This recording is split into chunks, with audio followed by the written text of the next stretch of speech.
I am Michael Kurosh. I live in Santa Barbara, California, one of the most beautiful places on earth. My design center is where people come to reimagine their homes and spaces. I work with the best designers, clients with broad tastes, and experts who navigate the fascinating world of design. I'm always excited to learn something new, and I never say no to a challenge.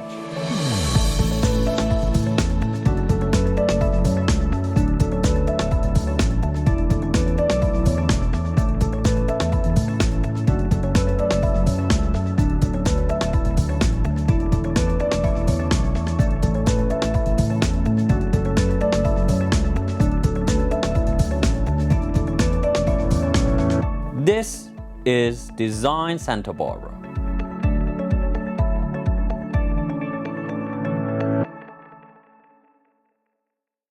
Welcome to Design Santa Barbara. This week we are in beautiful Los Angeles, exploring its fascinating history and incredible architecture. Please join us. Archaeological data suggest Los Angeles was first settled around 3000 BC. Tribes including the Chumash thrived, and by the arrival of European colonists, there were an estimated 5,000 indigenous people living in the area. In 1542, the first Europeans to visit the region were led by Captain Juan Rodriguez Cabrillo. The first permanent non-native presence began when the Portola expedition arrived on August 2, 1769. Although Los Angeles was a town that was founded by Mexican families from Sonora, it was the Spanish governor of California who named the settlement. In 1777, Governor Felipe de Neve toured Alta California and decided to establish civic pueblos for the support of the military presidios. The new pueblos reduced the secular power of the missions by reducing the dependency of the military on them. At the same time, they promoted the development of industry and agriculture.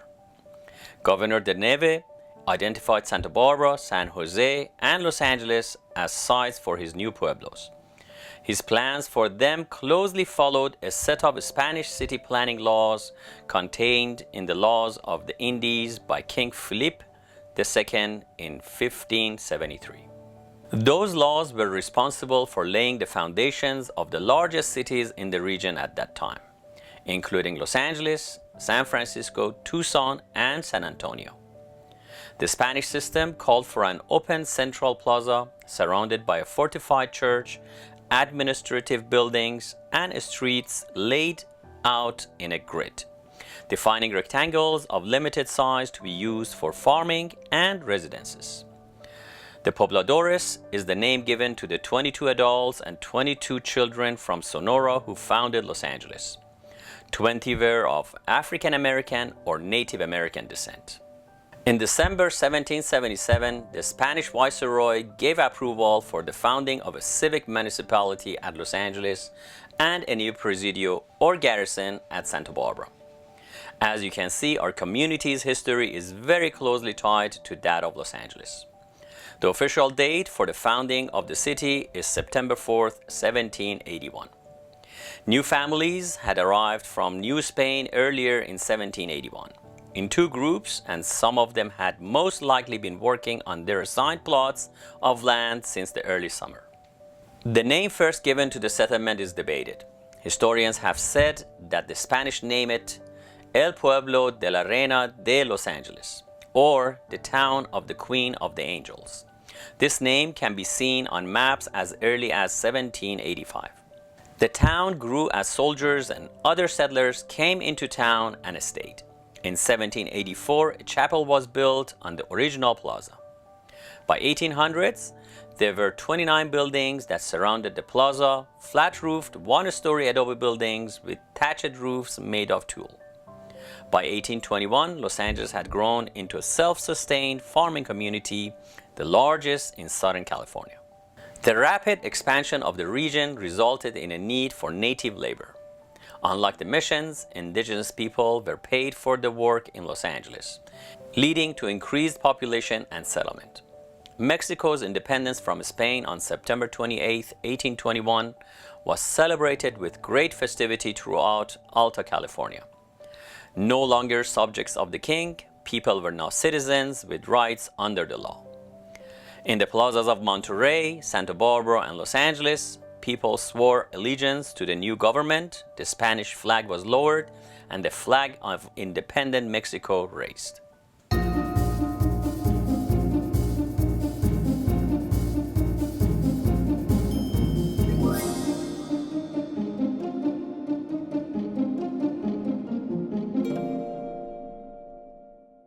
Independence brought other advantages, including economic growth. There was a corresponding increase in population as more settlers arrived from America, Europe, and other parts of Mexico. Before 1820, there were just 600 people in Pueblo. By 1841, the population nearly tripled to 1,680. In May 1846, the Mexican-American War started. Because of Mexico's inability to defend its northern territories, California was exposed to invasion. On August 13, 1846, Los Angeles fell to American forces.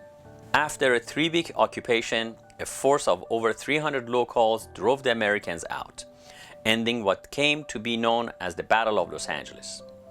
Despite this initial loss, the Treaty of Guadalupe Hidalgo, signed on 2nd of February 1848, ended the war and ceded California and Los Angeles to the United States. When we come back, we will learn more about this fascinating city's history. Stay tuned.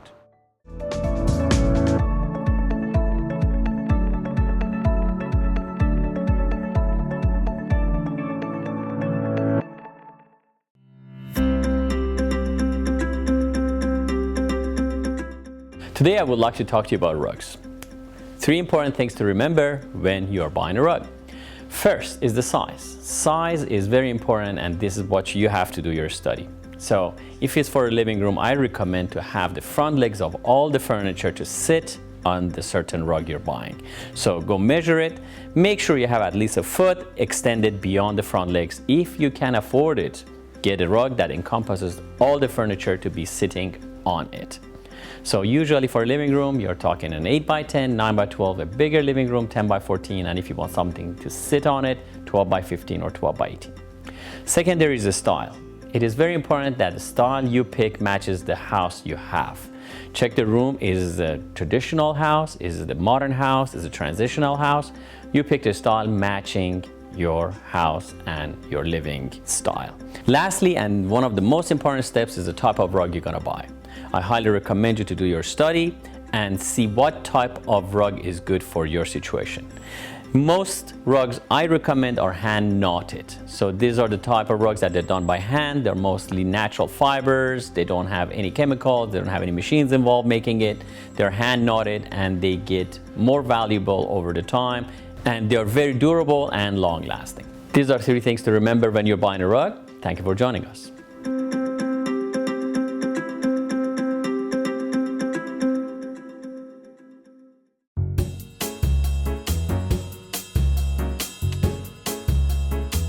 This week on Michael's Minute, we are going to talk about rug cleaning and restoration.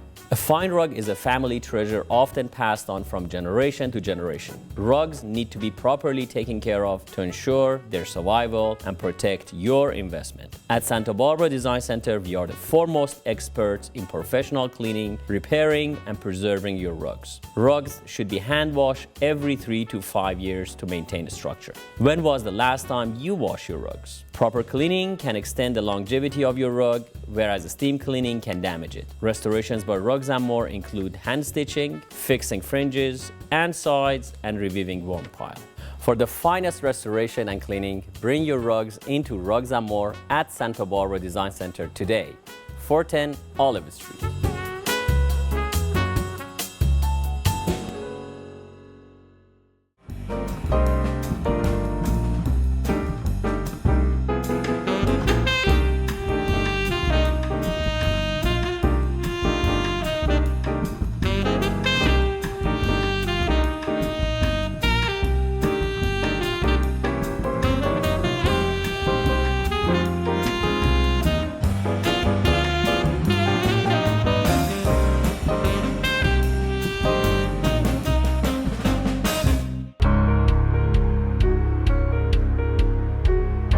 many times in the last year have you said to yourself, I really need a new sofa?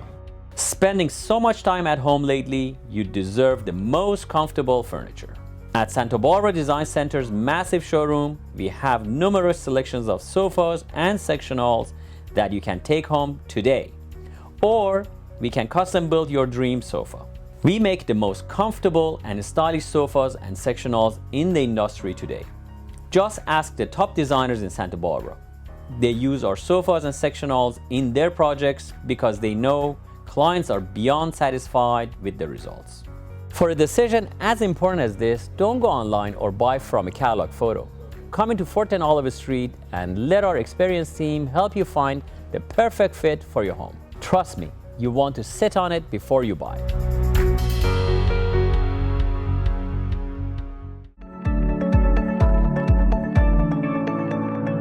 Welcome back to Design Santa Barbara. This week we are in Los Angeles learning about its incredible history. Let's head back in.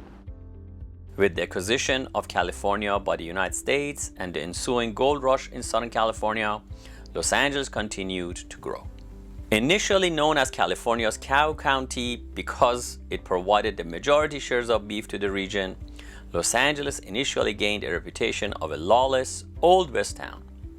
Unlike cultured and refined San Francisco, Los Angeles had ineffective government and police, which allowed crime and corruption to run rampant. The city's first newspaper, Star of Los Angeles, was a bilingual publication which began its run in 1851. In the 1870s, Los Angeles was still little more than a village of 5,000. By 1900, there were over 100,000 occupants of the city. Several men actively promoted Los Angeles, working to develop it into a great city and to make themselves rich. Angelenos set out to remake their geography to challenge San Francisco with its port facilities, railway terminal, banks, and factories. During the 1880s and 1890s, the central business district grew along Main and Spring Streets towards 2nd Street and beyond. Much of Los Angeles County was farmland, with an emphasis on cattle, dairy products, vegetables, and citrus fruits. After 1945, most of the farmland was converted into housing tracts.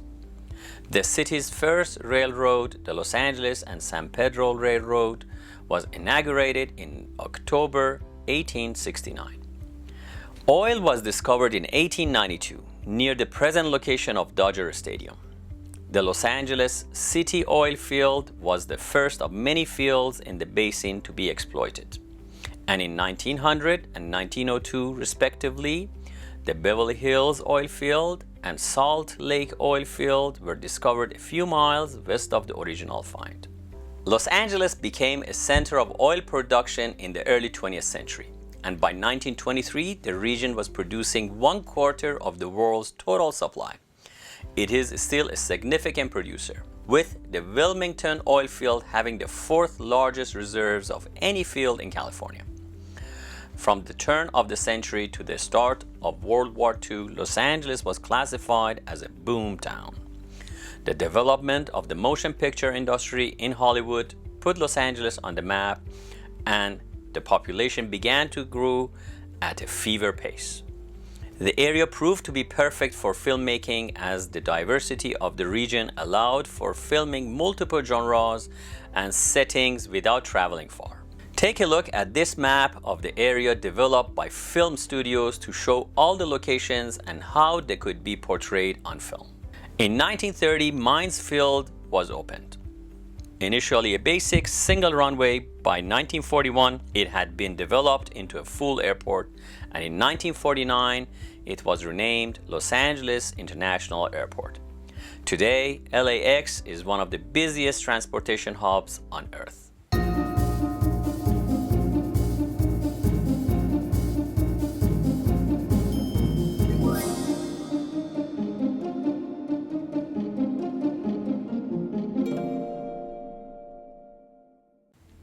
During World War II, Los Angeles grew as a center for production of aircraft, ships, war supplies, and ammunition.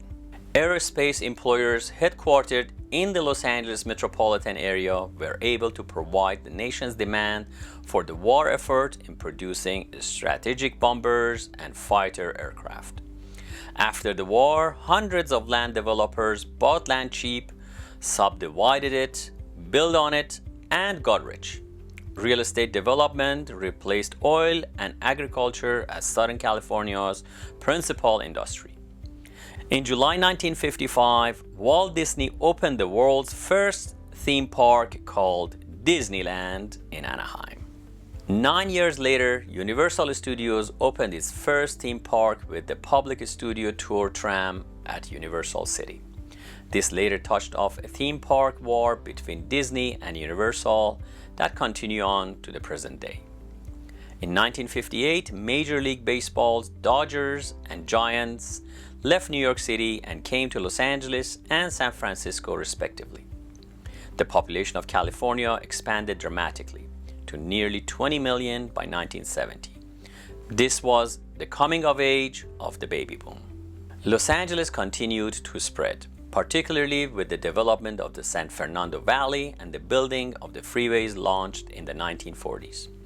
Los Angeles became a city shaped around the automobile, with all the social, health, and political problems that this dependence produces. The famed urban sprawl of Los Angeles became a notable feature of the town, and the pace of the growth accelerated in the first decades of the 20th century. The San Fernando Valley came to be known as America's suburb. As Los Angeles entered the 21st century, its population continued to grow. The Los Angeles metropolitan area now contains close to 4 million people.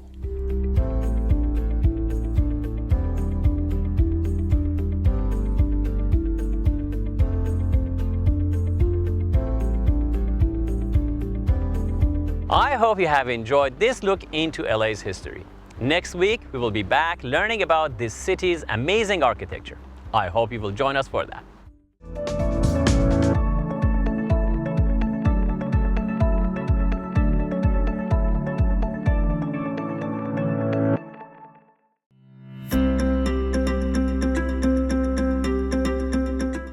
Today on Design FYI, we're going to talk about what not to buy when you're going shopping for rugs. Most big outlets or national chains, they sell nowadays hand-tufted rugs. This sounds like it's hand knotted, it's done by hand, but actually they are not. It's called hand-tufted and is actually a gun that rolls the wool around the warp, and they are not good rugs at all. So this is a sample we're having here for you to see. Anything that has a backing like this, flip your rugs over at home, see if it has a backing, is absolutely not good. So what it does is it hides what they did below this thing, which is a latex glue, which actually is toxin. And if you have got any rugs over the net, I hate to say it, over the net, because it's easy to sell and they're inexpensive, you buy these things over the internet. So when it comes to your house, they smell. Have you noticed that? They smell more like a gasoline or more like a diesel because they don't let the latex cure. And the latex that glues this wool to this backing smells a lot. On top of that, they shed quite a lot. The wool is cheap because they need to be inexpensive, and they shed. I would not recommend you to get anything, again, that has a backing and is glued, because it comes apart very easily. It is temporary. It is not a green product because they wear very quickly, end up in the fill, and just basically as a landfill junk we are adding to our planet. The things I would recommend you to get, unlike these things that have backing, is the rugs that they have nuts to them. So as what to buy, I highly recommend you to get some rugs that they are hand knotted. And how you can see, flip it to the back, and you can see the knots are done individually, and each one is slightly different than the next one because they're done by hand, and the intensity of the wool and the pull they have, the weaver, makes them look different. Also, the sides are done by hand. That you can see very easily. If you want to buy a real rug, please come to Santa Barbara Design Center and I can gladly help you. Thank you for joining us on Design FYI, Santa Barbara Design Center, Fort and Olive.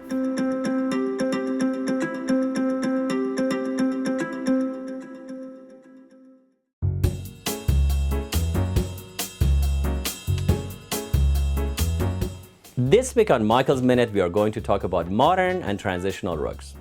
At Santa Barbara Design Center, we have over 1,000 modern and transitional rugs at any given time in various sizes and colors. A modern or transitional rug can completely transform your living space. It can make a cold room comfortable or balance out an uneven contrast. We can also custom make the modern rug of your dreams, designed to your specification, taste, and color. And at Santa Barbara Design Center, we can do it faster, better, for less. That's why the top designers in the world use our modern and transitional rugs. To see our vast collection or start designing your custom masterpiece, come visit us at Santa Barbara Design Center, 410 Olive Street.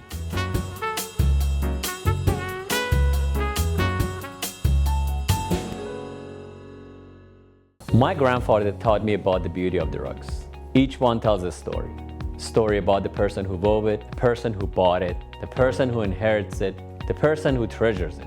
It's amazing how simply looking at an object can bring you back to a different place and time, or remind you of someone you love. At Santa Barbara Design Center, we want to help you find a rug that will travel through time with your family for generations to come. Visit us at 410 Olive Street and find your treasure today.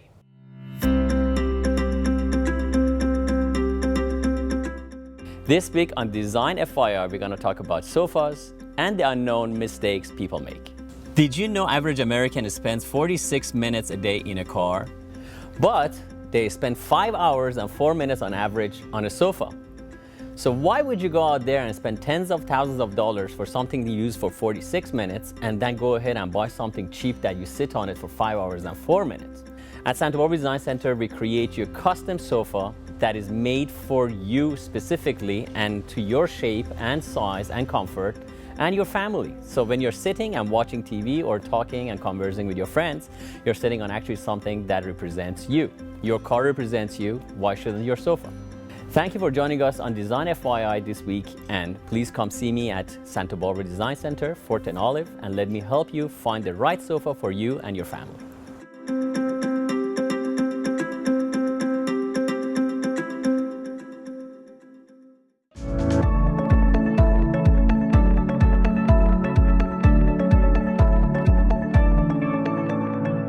Thank you for joining us for appraisals on Design Santa Barbara. Today I have 3 different bag faces for you to see, and I'm gonna show you why they are so different in value and what makes them special. So these are 3 bags and bag faces. They are from a sub-Kurdish tribe called Jaf, and we distinguish them by their special design they have. If you look at this square, there is that bird heads, and you have another square inside of it. They all have the same common element, but they are woven differently, a different era with different materials. And they are ranging from like 1930s to 1880s. So here we have 3 bag faces made by the same tribe, different eras, different weavers, very different results. So let's start with the first one. This is like around 1930s. It's woven by Jaf, same people. They use hand-spun wool. They use one thing that's unusual. All the colors, usually they are natural dyes because that's what available to them back then. Synthetic dyes came to this area like around 1880s. They put this orange is a synthetic dye. And if you look at it, it's really bright, and it's kind of sticks out of the rest of it. The weave on that is not very fine. It's very coarse, actually. This one, it's, I would say, utilitarian. It's not collectible, but is a Jaf bag. This particular one, it was woven probably like around 1890s to 1900s, has beautiful all-natural dyes, has brown corrosion. If you can see, has a little bit of crookedness to it. This happens because they're on wool foundation, wool pile, and the weft is also weft and warp. They're both made of wool. And they're made on wooden portable looms, which sometimes they get crooked because the foundation moves, the weaver doesn't necessarily care if it's 100% straight or not, although they do if they are precise and they are older, they make sure it's like an art. And this one happened because it's on a wool foundation. When they washed it, it just got a little bit crooked and was on a wooden loom to begin with, wasn't very straight. This particular one is the best of its type. Again, woven by Jaff people. The lady who made this, and again, let's be clear about this. This is an art that unfortunately is on the way out. It's a dead art almost because nobody continued doing this. And this was exclusively for females, for women, because they were artistic. In tribal societies, the women were the ones that wear the pants, that's how we say it. They were the bosses and they were the artistic people, and those are the ones they actually were the breadwinners. So this particular one, the lady who made it was extraordinary in dyeing. Look at the different number of the colors that are in here. The density of the design is not very much, but it's very clear and very precisely done, and is very saturated dyes. The wool she picked, all the wools from that area is very lustrous, very good, but this particular one is amazing. You feel it, you feel the lanolin on your fingers, and the design elements, the colors she put in here is extraordinary. She puts the bands in the top, she puts a technique called chichim, and is like a sumac weave in the bottom and the knots here, and absolutely one of a kind, totally collectible and hard to get. Also, this group of people, usually when you go weft and warp, when you fold it, that's how it is. So you see the knots going this way, and you fold it this way, you see the lines going. On this Jaff cords, also if you fold in the diagonal, the designs open up, which is very unusual. It's called offset knotting. It's a beautiful piece. So anyway, this Jaff from 1930s, fair market value $400. This Jaff cord from 1890s, fair market value $2,500. This particular one, fair market value, like around $7,500. Why? Because it is one of a kind and you can see the difference. Which one would you pick? Obviously this one. It is a masterpiece and you can see the difference in price and why this comes. If somebody has a Jaff cord, doesn't mean it's worth that much, doesn't mean it's worth that much, but you can see the difference. Anyway, thank you for joining us on Design Santa Barbara. Looking forward to see you next week.